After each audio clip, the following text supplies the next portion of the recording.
ہر مسلمان کو علم حاصل کرنا فرض ہے اور اس پر عمل کرنا، اور اس پر ہم کیسے کر رہے ہیں اس بارے میں آپ ایک چھوٹی سی مختصر سی تقریر سنیے۔ السلام علیکم ورحمۃ اللہ وبرکاتہ۔ نحمده ونصلی علی رسول الکریم، اما بعد۔ محترم جناب صدر، معزز اساتذہ کرام اور عزیز ساتھیوں، یہ دنیا تغیر و تبدل کا گہوارہ ہے۔ یہاں کسی چیز کو قرار و ثبات نہیں، اس کے اوقات بہت تیزی کے ساتھ گزرتے چلے جا رہے ہیں۔ وہ جگہیں جہاں کسی وقت میں سمندر کی لہریں اٹھا کرتی تھی، آج وہاں شہر آباد ہیں۔ وہ حویلیاں اور محلات جو اقتدار و عظمت کی علامت تھے، آج وہ کھنڈرات میں تبدیل ہیں۔ کتنے ایک اداکار ہیں جو بادشاہ بن گئے اور سینکڑوں بادشاہ بھیک مانگنے پر مجبور ہو گئے۔ غرض یہاں ہر چیز میں انقلاب پیدا ہوتا رہتا ہے۔ حضرات، اسی طرح آج مسلمانوں کے حالات بھی انقلاب کا شکار ہے، بلکہ مسلمانوں کے حالت میں جو تبدیلی اور انقلاب آیا وہ بہت ہی عجیب ہے۔ جس طرح انہوں نے اپنے دور اول میں بڑی تیزی کے ساتھ تعلیم کو مسخر کیا تھا اور جس سرعت کے ساتھ عروج و ترقی حاصل کی تھی، آج بھی نہیں اسی تیزی کے ساتھ عروج و زوال ہے۔ وہ مسلمان جنہوں نے کبھی جہالت کی تاریکیوں میں بھٹکتی ہوئی انسانیت کو تہذیب و تمدن سے آشنا کیا تھا، آج ان کی حالت یہ ہے کہ نہ ان میں علم موجود ہے نہ عمل۔ چاروں طرف ان کے علمی و عملی افلاس کا ماتم کیا جا رہا ہے۔ جو کبھی علمی و عملی دنیا میں پوری دنیا کی قیادت کرتے تھے، آج نوخواندگی و جہالت ان کی علامت و پہچان بن چکی ہے۔ جبکہ ہمارا مذہب ہر مرد و عورت پر تحصیل علم کو واجب قرار دیتا ہے، چنانچہ ارشاد گرامی ہے، طلب العلم فریضۃ علی کل مسلم و مسلمہ، کہ علم کا حاصل کرنا ہر مسلمان مرد و عورت پر فرض ہے۔ معلوم ہوا کہ اسلام میں تعلیم و تعلم کی جتنی اہمیت ہے وہ کسی دوسرے مذہب میں نہیں، حتیٰ کہ ہر ایسے علم کا حاصل کرنا جو دنیا و آخرت میں مفید و نافع ہو افضل عبادت ہے۔ مگر جب سے ہم نے احکام قرآنی اور ہدایت نبی صلی اللہ علیہ وسلم سے روگردانی کی ہے اور علم سے اپنا رشتہ توڑا ہے، اسی وقت سے دنیا کی قیادت و رہبری ہم سے چھین لی گئی اور ہماری عظمت و اقتدار کا خاتمہ ہوتا چلا گیا۔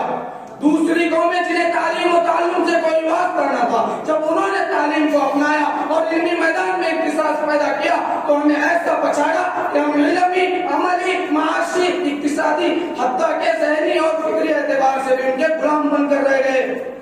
جن کو آتا نہیں دنیا میں کوئی فن تم ہو، نہیں جس قوم کو پرواہ نشے من تم ہو، بجلیاں جس میں ہو آسود و فرمن تم ہو، بیچ کھاتے ہیں جو اسلاف کے مدفن تم ہو۔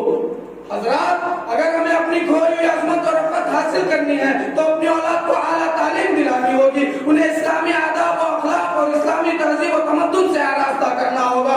تعلیم کی ثانویت کو ختم کر کے اسلامی و عصری علوم میں امتیاز پیدا کرنا ہوگا۔ تعلیم کو دو خانوں میں تقسیم کیے بغیر اس کو علم مفید کا جامع اور عام مفہوم دینا ہوگا۔ اس لیے کہ جس طرح امت کو اچھے ائمہ، باصلاحیت علماء، ماہر مفسرین، بہترین فقہاء اور عالم محدثین کی ضرورت ہے، اسی طرح امت کو اچھے ڈاکٹر، تجربہ کار سرجن، ماہر انجینئر، بہتر وکلاء اور اعلیٰ سائنسدان اور عالمی پیمانے پر اسلام کا تعارف کرانے والے اچھے انگریزی داں حضرات کی بھی ضرورت ہے۔ حضرات، آج اس پہلو سے بھی غور کرنے کی ضرورت ہے کہ جہاں ہم مسلم بچوں کی دینی تعلیم کے لیے مدارس و مکاتب قائم کرتے ہیں اور اس کے لیے بڑا سرمایہ خرچ کرتے ہیں اور کرنا بھی چاہیے، لیکن اسی کے ساتھ ساتھ ہمارے علماء و اکابرین اور اہل خیر حضرات کو ایسے عصری ادارے، کالجز، یونیورسٹیاں بھی قائم کرنی چاہیے جن میں عصری علوم کے اسلامی ماحول اور اسلامی آداب و اخلاق کے ساتھ ساتھ عصری علوم مثلاً علم طب، سائنس اور ٹیکنالوجی، انجینئرنگ، سماجیات و معاشیات وغیرہ تمام علوم مفیدہ پڑھائے جائیں۔